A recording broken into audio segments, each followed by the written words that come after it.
সাবের হোসেন চৌধুরী ও আসাদুজ্জামান আসাদ গ্রেপ্তার।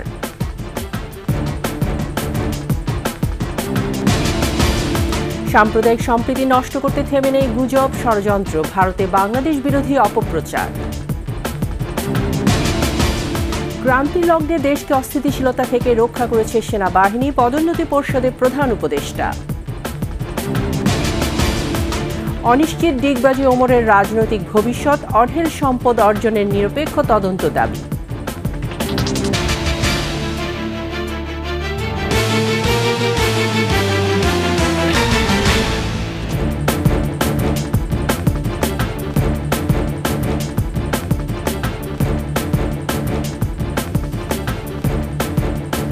শুনছিলেন first security ইসলামী bank পিএলসির সংবাদ শিরোনাম। আমন্ত্রণ 21 সংবাদে, সাথে আছি আমি তাইজিন রহমান।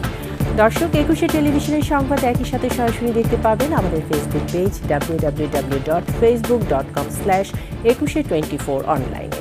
এছাড়া সাবস্ক্রাইব করতে পারেন www.youtube.com/@21ETV চ্যানেলে।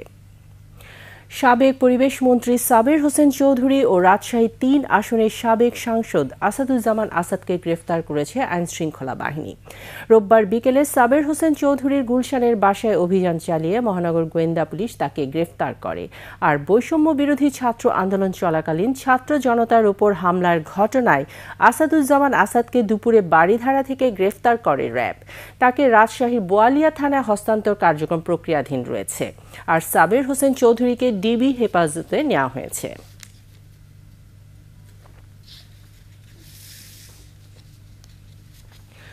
সাম্প্রদায়িক সম্প্রীতি নষ্ট করতে থেমে নেই গুজব ও ষড়যন্ত্র। ভারতীয় গণমাধ্যম সহ সামাজিক যোগাযোগ মাধ্যমের বিভিন্ন অ্যাকাউন্ট থেকে ছড়ানো হচ্ছে গুজব। বাংলাদেশে দুর্গাপূজা ঘিরে গুজব, মিথ্যা ও বিভ্রান্তিকর তথ্য ছড়ানো আরও বেড়েছে। ডক্টর ইউনূসের নেতৃত্বে অন্তর্বর্তী সরকার বাংলাদেশে হিন্দু ধর্মাবলম্বীদের দুর্গাপূজা করতে দেবে না, ফতোয়া জারি হয়েছে, চাঁদা চাওয়া হচ্ছে, এ ধরনের ভিত্তিহীন মিথ্যা তথ্য প্রচার করছে ভারতীয় মাধ্যমগুলো। বিশ্লেষকরা বলছেন, রাজনৈতিক অস্থিরতা সৃষ্টি করতেই এ ধরনের গুজব ছড়ানো হচ্ছে।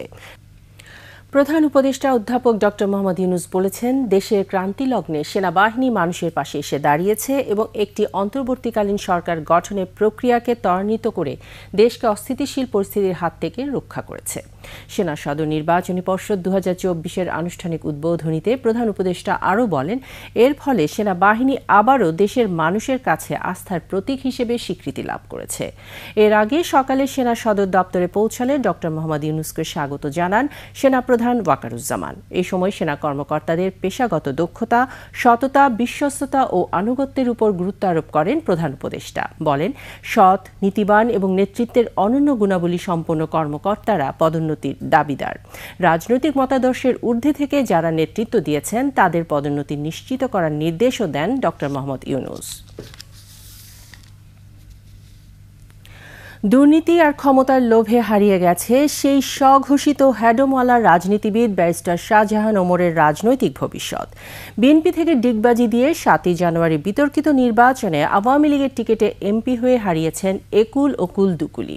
বিএনপি সরকারের প্রতিমন্ত্রী হয়ে গড়ে তুলেছিলেন অবৈধ সম্পদের পাহাড়। হামলা, মামলা, নির্যাতন চালিয়েছেন নিজ দলের ত্যাগী নেতাকর্মীদের ওপরও। ঝালকাঠি প্রতিনিধি আজমির হোসেন তালুকদারের তথ্য ও ছবিতে desk report. Barrister Shahjahan Omar মুক্তিযুদ্ধোত্তর বাংলাদেশে বীরুত্তম খেতাব পেলেও দেশ এবং মানুষের সঙ্গে করেছেন প্রতারণা।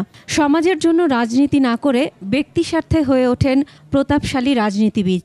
বিএনপির রাজনীতি করে হয়েছেন এমপি থেকে মন্ত্রী।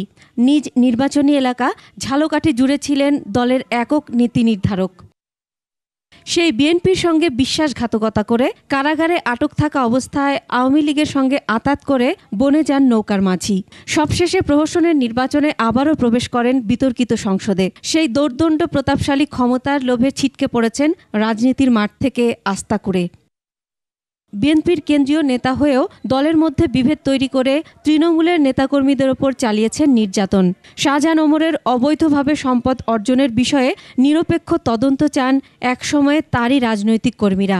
আওয়ামী লীগ সরকারের সময় উচ্চ আদালতে 13 বছরের সাজার রায় কার্যকরের দাবিও তাদের। আওয়ামী লীগ নির্বাচন করতে সে একটা বিশ্বাসঘাতক, সে একটা মুনাফেক, সাংগঠনিকভাবে সে কোনো ভিত্তি তৈরি করতে পারে না। তার যে টেন্ডারবাজি, দান্দাবাজি, লুটপাট এইভাবে করে এই অঢেল টাকার মালিক হয়েছে। স্বৈরাচারের দোষরের আমরা বিচার চাই, এই দোষরের উপযুক্ত বিচার হওয়া দরকার। ঝালকাঠির প্রতিটা মানুষ তার বিচার চাই। শুধু ঝালকাঠিবাসীর কাছেই নয়, সারা দেশের মানুষের কাছেও এখন এক ঘৃণ্য নাম শাহজাহান ওমর। উনি দলের দুঃসময় নেতা কর্মীদেরকে ফেলে রেখে নিজে আবার সুবিধা নেওয়ার জন্য দলের সাথে মির্জাপুরি বিশ্বাসঘাতকতা করে উনি আওয়ামী লীগে যোগ দিয়েছেন। উনি এখন আবার আমরা দেখি সামাজিক যোগাযোগ মাধ্যমে বিএনপিতে যোগ দেবেন, এটা তার দিবা স্বপ্ন। 5 আগস্ট ফ্যাসিস্ট আওয়ামী লীগ সরকারের পতনের পর থেকে আত্মগোপনে রয়েছেন বিতর্কিত এই রাজনীতিবিদ। Masum আলিসা, desk report, 21 television. নিচ্ছি সংবাদ বিরতি। বিরতির পর যা থাকবে: 7 দিনের মধ্যে ছাত্রলীগকে নিষিদ্ধের আলটিমেটাম আমার দেশ সম্পাদক মাহমুদুর রহমানের।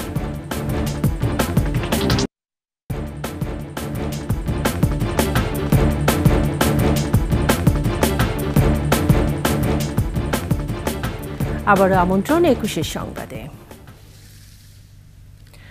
ছাত্রলীগকে সন্ত্রাসী সংগঠন ঘোষণা করে আগামী 7 দিনের মধ্যে নিষিদ্ধ করতে অন্তর্বর্তী সরকারের প্রতি দাবি জানিয়েছেন দৈনিক আমার দেশ পত্রিকার সম্পাদক মাহমুদুর রহমান। জাতীয় প্রেস ক্লাব প্রাঙ্গণে সাংবাদিকদের সঙ্গে মতবিনিময় সভায় মাহমুদুর রহমান আরও বেশ কয়েকটি দাবি তুলে ধরেন। এর মধ্যে রয়েছে ছাত্র জনতার আন্দোলনে আহতদের চিকিৎসা ও পুনর্বাসনের জন্য উচ্চ পর্যায়ের কমিটি গঠন, যমুনা সেতুকে শহীদ আবু সাইদের নামে ও বঙ্গবন্ধু এভিনিউকে শহীদ আবরারের নামে নামকরণ করা। এছাড়া 2009 সালের পর থেকে ভারতের সঙ্গে যতগুলো চুক্তি হয়েছে তার প্রত্যেকটি ধারা উপধারা জনসম্মুখে প্রকাশ ও পুনর্বিবেচনার জন্য কমিটি গঠন এবং আপিল বিভাগের বিচারপতির নেতৃত্বে বিচার বিভাগীয় তদন্ত কমিটি গঠন করে ব্রিগেডিয়ার জেনারেল আব্দুর রহিম ও বিএনপি নেতা নাসিরউদ্দিন পিন্টুর কারাগারে হত্যাকাণ্ডের তদন্ত নিশ্চিত করা। বছরে যত সন্ত্রাসী কর্মকাণ্ড ঘটেছে তার জন্য একতরফাভাবে বাংলাদেশ ছাত্রলীগ দায়ী। এই যে ছাত্র জনতার বিপ্লবে হাজার হাজার ছেলে মেয়েকে হত্যা করা হয়েছে, আবু সাইদকে হত্যা করা হয়েছে, মুগ্ধকে হত্যা করা হয়েছে, এই হত্যাকারীর মধ্যে পুলিশ ছিল এবং ছাত্রলীগের গুন্ডা বাহিনী ছিল। 7 দিনের আলটিমেটাম দিচ্ছি, 7 দিনের মধ্যে ছাত্রলীগকে সন্ত্রাসী সংগঠন করে নিষিদ্ধ ঘোষণা করতে হবে। কড়া নাড়ছে শারদীয় দুর্গাপূজা। শেষ মুহূর্তে মণ্ডপগুলোতে প্রতিমায় রং তুলির আঁচড়ে ব্যস্ত কারিগররা। এদিকে দুর্গোৎসবকে নির্বিঘ্ন করতে নিরাপত্তা জোরদার করেছে প্রশাসন। খুলনা, ময়মনসিংহ ও কিশোরগঞ্জ প্রতিনিধির পাঠানো তথ্য ছবিতে ডেস্ক রিপোর্ট। শরতের কাশফুল, মণ্ডপে মণ্ডপে প্রতিমা তৈরির আয়োজন বলে দিচ্ছে দুর্গতি নাশিনী মা দুর্গা আসছেন মর্তে। মহাষষ্ঠীতে দেবীর বোধনের মধ্য দিয়ে শুরু হবে দুর্গাপূজার মূল আনুষ্ঠানিকতা। খুলনা জেলায় এবছর দুর্গাপূজা হবে 791টি মণ্ডপে। মন্দিরে সাজসজ্জার পাশাপাশি আইন শৃঙ্খলা রক্ষায় বসানো হচ্ছে ক্লোজ সার্কিট ক্যামেরা। আলোকোজ্জ্বল সহ সাজসজ্জায় বৈচিত্র্যতা আনতে চলছে প্রস্তুতি। এবার রঙের কাজ 2-3 দিন মধ্যে হয়ে যাবে। পূজা অর্চনা করে তাদেরকে বোঝানোর চেষ্টা করছি কোনো উদ্বিগ্ন উৎকণ্ঠতার কারণ নাই, কারণ সরকার নিরাপত্তা দেওয়ার জন্য সর্বাত্মক চেষ্টা করেছেন। মন্দিরগুলোতে যে কোনো অপতৎপরতা ঠেকাতে কঠোর অবস্থানে আইন শৃঙ্খলা রক্ষাকারী বাহিনী। থানার ফোর্স প্লাস আমার পুলিশ লাইনের ফোর্স অফিসাররা সবাই খুব যত্নের সাথে খোঁজখবর রাখতেছে। ময়মনসিংহ জেলায় 693 মণ্ডপে চলছে পুজোর প্রস্তুতি। এবারের উৎসব নিয়ে কিছুটা শঙ্কা রয়েছে হিন্দু সম্প্রদায়ের মধ্যে। এই আশঙ্কার কথা উড়িয়ে দিয়ে পুলিশ কর্মকর্তা জানান, সার্বিক নিরাপত্তা ব্যবস্থা জোরদার করা হয়েছে। অত্যন্ত উৎসাহের সাথে এবং নিরাপদভাবে পূজার আয়োজনে আমরা যে যার অবস্থান থেকে ভূমিকা রাখতে পারি। কিশোরগঞ্জেও বেশিরভাগ মণ্ডপে রং তুলির আঁচড়ে ফুটে উঠছে দুর্গতি নাশিনী দুর্গার অবয়ব। সঙ্গে আছে লক্ষ্মী, সরস্বতী, কার্তিক ও গণেশের মূর্তিও। ভক্তদের আশা, শান্তির বার্তা নিয়ে আসবেন দেবী দুর্গা। এবার জেলায় 363টি মণ্ডপে দুর্গাপূজা হবে বলে জানিয়েছে প্রশাসন। সরকারের বিভিন্ন সময় যে নির্দেশনাগুলো আসছে সেগুলো বাস্তবায়নের জন্য আমরা নিরলসভাবে কাজ করে যাচ্ছি। প্রতিটি মণ্ডপে থাকবেন পুলিশ, আনসার ও গোয়েন্দা সংস্থার সদস্যদের পাশাপাশি স্বেচ্ছাসেবকরাও। প্রতিটা জায়গায় যাতে নিরাপত্তা 100% বিদ্যমান এবং নিশ্চিত নিরাপত্তা, এবং অফিসার ইনচার্জদেরকে বলা আছে কোথাও চুল পরিমাণ যাতে কোনো আমরা নিরাপত্তা ঘাটতি না পাই। শারদীয় দুর্গাপূজা হবে সর্বজনীন ও উৎসব মুখর, এমনই প্রত্যাশা সবার। Banushree Dolly, desk report, 21 television. শেষ করছি 21 সংবাদ। যাবার আগে ফার্স্ট সিকিউরিটি ইসলামী ব্যাংক পিএলসি সংবাদ শিরোনামগুলো জানিয়ে দিচ্ছি আরও একবার। সাবের হোসেন চৌধুরী ও আসাদুজ্জামান আসাদ গ্রেফতার।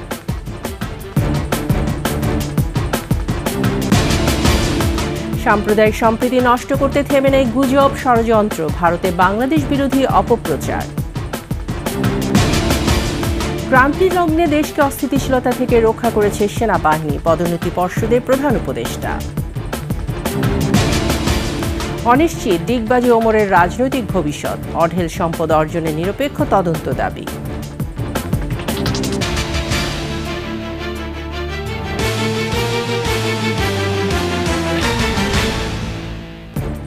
সর্বশেষ সংবাদ জানতে ডায়াল করুন 2021 নম্বরে আর ভিজিট করুন 21-tv.com এই ওয়েবসাইটে।